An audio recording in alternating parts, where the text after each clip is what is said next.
एक जंगल में टुनटुन और सोनी नाम की दो बहनें रहती थी। सोनी बहुत ही मगरूर थी और टुनटुन बहुत ही सीधी सादी और खामोश तबीयत की थी। एक दिन सोनी आराम कर रही थी और टुनटुन घर के सारे काम कर रही थी। सोनी अपनी बहन से कहती है, अरे टुनटुन कहाँ हो? मेरे सर में बहुत दर्द हो रहा है, आकर मेरे पाँव दबा दे। मज़ीद आगे जाने से पहले हमारे चैनल को सब्सक्राइब करें और हमारी वीडियोस को लाइक और शेयर करें। उस वक्त टुनटुन बर्तन धो रही थी। वो सोनी की आवाज़ नहीं सुनती। जब उसे आने में देर होती है तो सोनी उसके पास पहुंच जाती है और उसे मारने लगती है। पता नहीं अपने आप को क्या समझती है, मैं आवाज़ दे रही हूँ और तो सुन ही नहीं रही। तुम मुझे क्यों मार रही हो? मैंने तुम्हारी आवाज़ नहीं सुनी। तुम मुझसे जुबान चलाती है? मैं तेरी बड़ी बहन हूँ, अपनी औकात में रह। फिर टुनटुन जोर जोर से रोने लगती है। टुनटुन के रोने की आवाज़ सुनकर उसकी माँ वहाँ आ जाती है। क्यों रे सोनी, तू अपनी बहन को क्यों मार रही है? खुद तो कोई काम नहीं करती और उस पर पूरा दिन हुक्म चलाती है। माँ, तुमने ही इस टुनटुन को सर चढ़ा रखा है। इस तरह कुछ दिन गुजर जाते हैं और टुनटुन की माँ उसके लिए फ्रॉक लेकर आती है और टुनटुन को देते हुए कहती है, टुनटुन ये ले, मैं तेरे लिए लेकर आई हूँ। इतने में वहाँ सोनी आ जाती है और वो फ्रॉक ले लेती है और कहती है, माँ तुम मेरे साथ नाइंसाफी करती हो, ये फ्रॉक मैं लूंगी। फ्रॉक लेकर वहाँ से चली जाती है और कमरे में जाकर आवाज़ लगाती है, माँ मुझे बहुत जोर की भूख लगी है, जल्दी से खाना मेरे कमरे में भेज दो। थोड़ी देर बाद टुनटुन खाना लेकर जाती है। सोनी थोड़ा सा खाना खाकर कहती है, टुनटुन ये तूने कैसा खाना बनाया है? खाने में कोई जायका ही नहीं है। ये कहकर वो खाना फेंक देती है। जब उनकी माँ कमरे में आती है तो देखती है कि हर तरफ खाना पड़ा हुआ है।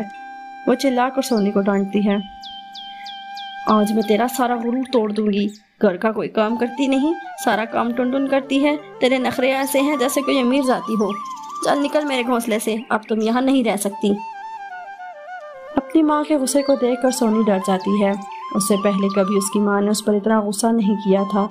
वो माफ़ी मांगने लगती है, मुझे माफ़ कर दो माँ, मुझे घर से ना निकालो, मैं फिर कभी ऐसा नहीं करूँगी, मुझे माफ़ कर दो। लेकिन उसकी माँ उसकी कोई बात नहीं सुनती और धक्के मारकर उसे घर से बाहर कर देती है। टुनटुन से ये सब देखा नहीं जाता। वो अपनी माँ से कहती है, माँ सोनी को माफ़ कर दो, वो दोबारा ऐसा नहीं करेंगी। टुनटुन इसने तेरे साथ इतना बुरा किया, फिर भी तू उसे माफ़ करने को कह रही है। टुनटुन अपनी माँ को बहुत मनाती है, फिर उसकी माँ मान जाती है। फिर वो दोनों उसे घर में ले आती हैं और सोनी का गुरूर भी ख़त्म हो जाता है और वो अपनी बहन के साथ खुशी खुशी रहने लगती है। राजू यहाँ क्या कर रहा है? मेरे साथ चल।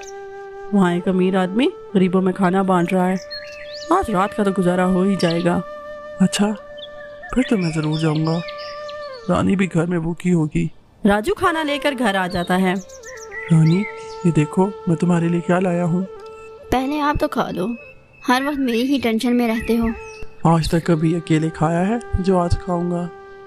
एक काम कर, दोनों मिलकर खाते हैं। राजू सड़क पर भीख मांगकर अपना और अपनी बीवी का पेट पालता है। एक दोपहर जब राजू अपनी झुग्गी में सोया हुआ था, एक घबराई हुई औरत इसका पता पूछती हुई वहाँ आ गई। भाई ये राजू कहाँ रहते हैं? राजू वो जो भीख मांगता है, वो सामने टूटी हुई झुग्गी उसी की है। उसकी आंखों में आंसू थे और वो राजू की झुग्गी तक पहुँचती है। राजू और रानी उसको देखकर चौंक जाते हैं। बबली तुम रो क्यों रही हो? मेरा बेटा तो ठीक है ना? भाई आपका बेटा ठीक नहीं है, इसकी जिंदगी अब सिर्फ आप ही बचा सकते हैं। राजू भैया।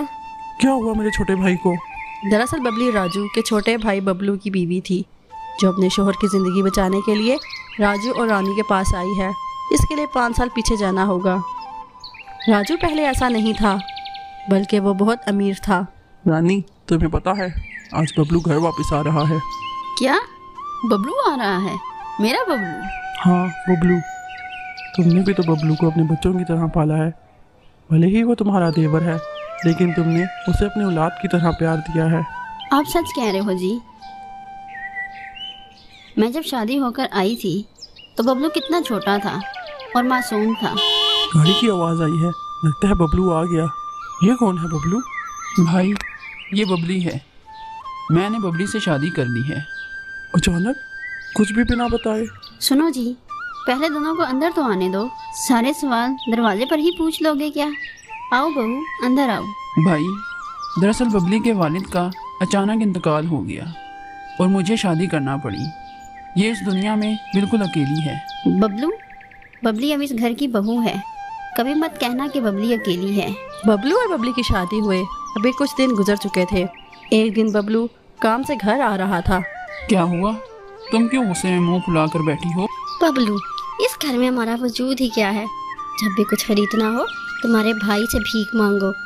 इस घर में हमारी कोई हैसियत नहीं। तुम परेशान ना हो, मैं आज भाई और भाभी से बात करता हूँ।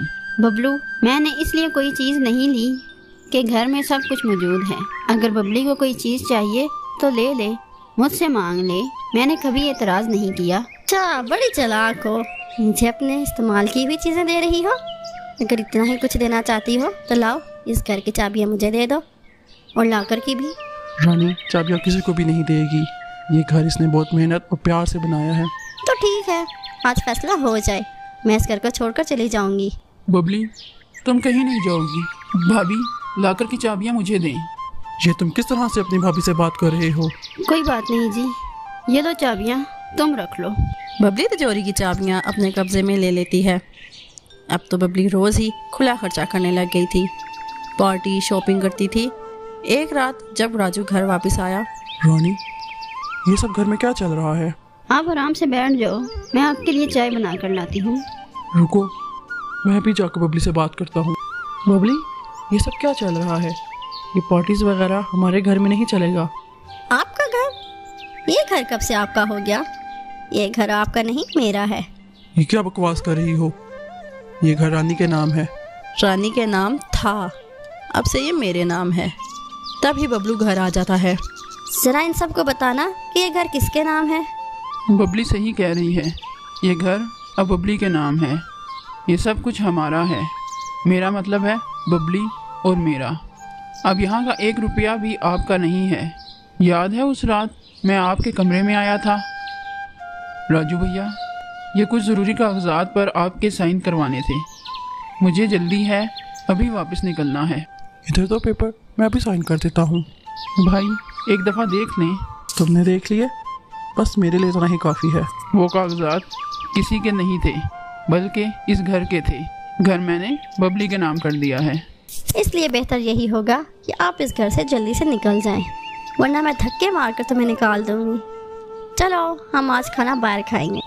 भैया भाभी, मुझे माफ़ कर दें। मेरी वजह से आज आपको दर दर फिर कर भीख मांग रहे हैं। मुझे माफ़ कर दें। हमें इस बात की सज़ा मिल रही है। बबलू का लीवर ख़राब हो गया है और डॉक्टर ने कहा है बबलू का सगा रिश्तेदार अगर लीवर का हिस्सा देगा तो वो बच सकता है। भाई, अगर आप चाहें तो बबलू की जान बच सकती है। नहीं नहीं, मेरे बबलू को कुछ नहीं होगा। मुझे हॉस्पिटल ले चलो। राजू बबली की जान बचाने के लिए लीवर दे देता है। बबलू का ऑपरेशन कामयाब हो जाता है और वो ठीक हो जाता है। मुझे माफ़ कर दें, मैंने इतना प्यार करने वाले भाई भाभी को घर से निकाल दिया और आपकी वजह से मेरी जान बच गई। पर आपने मुझे अपने बच्चों की तरह प्यार किया और मैंने आपके साथ क्या किया? आपने मुझे क्यों बचाया? बबलू, मेरे बच्चे, आज बोल दिया, आइंदा ना बोलना। बबलू और बबली को अपनी गलती का एहसास हो जाता है। राजू और रानी को अपनी खोई हुई दौलत रुपया सब वापस मिल जाता है। मज़ीद अच्छी स्टोरीज के लिए हमारे चैनल को सब्सक्राइब कर दें और साथ दिए गए बेल आइकन को भी प्रेस कर दें ताकि हमारी आने वाली हर नई स्टोरी आप तक सबसे पहले पहुंच सके। और साथ ही साथ हमारी वीडियोस को लाइक और अपने फ्रेंड्स और फैमिली के साथ शेयर कर दें। Thanks for watching.